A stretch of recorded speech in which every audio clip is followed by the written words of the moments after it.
Sahabat Alpetra yang dikasihi oleh Tuhan, bertemu dengan saya dalam renungan singkat kita saat ini yang saya ambilkan dari Kisah Para Rasul 16 ayat 13 sampai 15. Demikian bunyinya, pada hari Sabat kami keluar pintu gerbang kota.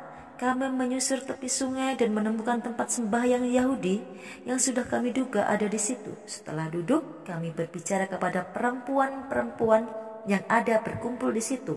Seorang dari perempuan-perempuan itu yang bernama Lydia turut mendengarkan. Ia seorang penjual kain ungu dari kota Tiatira yang beribadah kepada Allah. Tuhan buka hatinya sehingga ia memperhatikan apa yang dikatakan oleh Paulus. Sesudah ia dibaptis bersama-sama dengan seisi rumahnya, ia mengajak kami, katanya, jika kamu berpendapat bahwa aku sungguh-sungguh percaya kepada Tuhan, marilah menumpang di rumahku. Ia mendesak sampai kami menerimanya. Amin. Tema kita dalam renungan saat ini, masih adakah waktu untuk Tuhan? Sekali lagi tema kita, masih adakah waktu untuk Tuhan?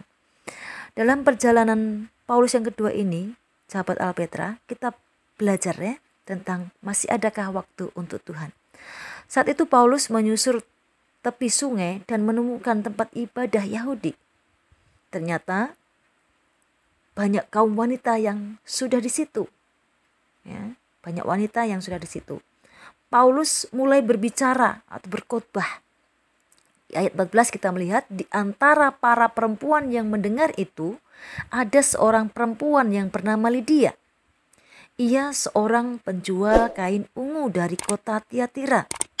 Tiatira ke Filipi kurang lebih 450 km jaraknya. Jarak yang cukup jauh bagi seorang Lydia untuk menjual dagangannya. Sahabat Alpetra Ministry yang dikasihi oleh Tuhan, Lydia ini pengusaha sukses di zamannya.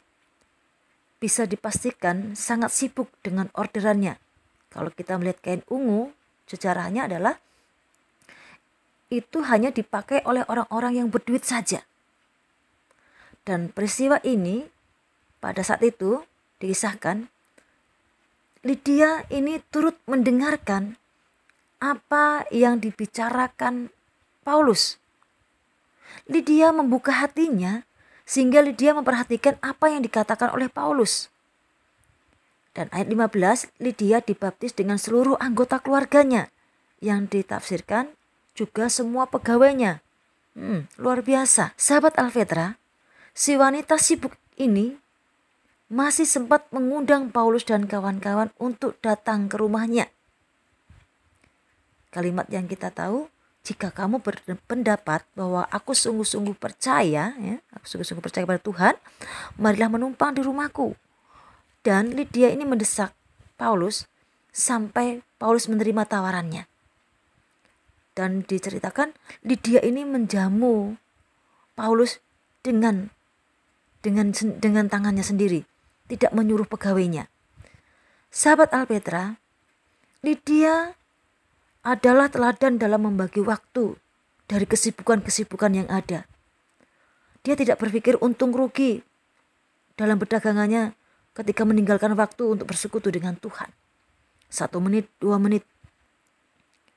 Mari sahabat Alpetra yang dikasihi oleh Tuhan, kita bisa meluangkan waktu di tengah-tengah pandemik ini sedikit saja untuk Tuhan.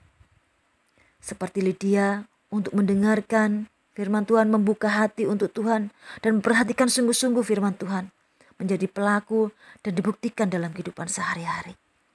Sahabat Alpetra, kesibukan apa yang membuat kita susah meluangkan waktu untuk Tuhan? Kesibukan apa yang membuat kita meninggalkan hubungan pribadi kita dengan Tuhan? Di tengah-tengah pandemik ini, kita sebenarnya lebih banyak waktu untuk bersekutu dengan Tuhan. Kalau kita belajar dari Lydia, kesibukan kita tidak bisa dijadikan alasan untuk meninggalkan hubungan kita pribadi kita dengan Tuhan, ibadah pribadi kita dengan Tuhan. Sahabat Alpetra, mungkin ini pergumulan bagi banyak orang yang bergereja, yang melayani. Dulu sebelum mendapatkan pekerjaan, bergumul dengan mencari pekerjaan. Tetapi sesudah mendapatkan pekerjaan, bergumul, tidak punya waktu banyak alasan, sudah sibuk kerja. Tidak ada lagi waktu untuk bersekutu secara pribadi kepada Tuhan. Sahabat Alvetra yang dikasihi oleh Tuhan, renungan ini mengingatkan saya dan kita semua untuk bisa membagi waktu untuk Tuhan di tengah-tengah kesibukan apapun yang kita miliki. Karena 1 menit, 2 menit, 3 menit itu terus memperbaharui iman kita, kedekatan kita dengan Tuhan. Saya yakin hidup kita akan semakin diberkati jika kita benar-benar mempunyai hubungan yang intim dengan Tuhan. Sahabat Alpetra, marilah kita menjadi pribadi-pribadi yang masih menyediakan waktu untuk Tuhan seperti Lydia di tengah kesibukannya. Saya yakin kita semua bisa dari kecil, dari sedikit. Dan biarlah renungan kita saat ini memberkati kita semua. Salam sehat, salam semangat, Tuhan memberkati. Shalom.